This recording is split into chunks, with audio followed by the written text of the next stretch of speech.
नमस्कार. पिंपळगाव कृषी उत्पन्न बाजार समितीने मागील 15 दिवसापूर्वी एक टेंडर नोटीस काढली होती, ज्याच्यावर मी आक्षेप घेतला होता की ही टेंडर नोटीस आम्हाला बांधकाम समितीचे सदस्य आम्ही आहोत आणि त्या बांधकाम समितीमधनं पास न होता डायरेक्ट ती काढली गेली. आम्हालाच वर्तमानपत्रातनं ते कळलेलं आहे आणि त्यामुळे कुठेतरी हे पारदर्शक दिसत नाही, म्हणून रिटेंडरिंग करा अशी मी मागणी केली होती.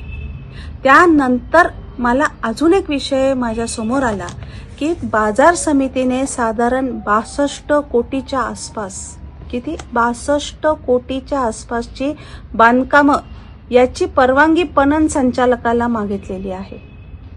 याच्यावरती आम्ही आक्षेप घेतला आणि त्याचंच दखल ही पणननी घेऊन हे पणननी पत्र DDR यांना काढलेलं आहे की त्या 62 कोटीचे काय काम आहे याचं सखोल चौकशी करण्यात यावी, कारण हेही कामं बांधकाम समितीकडे आलेले नाहीत आणि हे पारदर्शक दिसत नाही. का तुम्हाला सांगते मी. आम्हाला बांधकाम समितीत मेंबर घेतलं आणि आम्हाला काही सांगत नाही, हा एक विषय. आणि दुसरं, मागचं जर टेंडर आपण पाहिलं तर त्या टेंडरची नोटीस आहे ना, ती त्यांनी इंग्लिश पेपरमध्ये दिलेली आहे. आता खरं सांगा, आपल्याला सर्वांना इंग्लिश येत असेल तरी आपण किती इंग्लिश पेपर बघतो.